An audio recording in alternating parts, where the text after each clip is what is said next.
ദൈവമേ നീ എൻ്റെ രക്ഷ, കോട്ടയും വൻ പ്രത്യാശയും.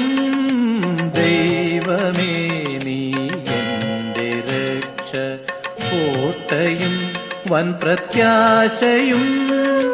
കേട്ടു കേൾവി പോലുമില്ല നിന്നോളമുത്ത സ്നേഹിതൻ.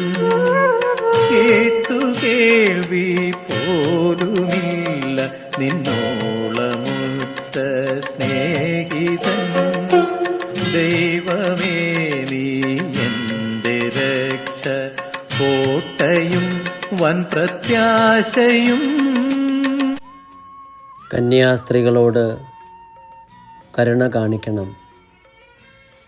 അവരോട് ശാന്തവും പിതൃതുല്യവുമായ സഹാനുഭൂതി നീ കാണിക്കണമെന്ന് ഞാൻ ആഗ്രഹിക്കുന്നു. അവരുടെ പരിമിതികളും ആവശ്യങ്ങളും മനസ്സിലാക്കി അവരെ സഹായിക്കുക.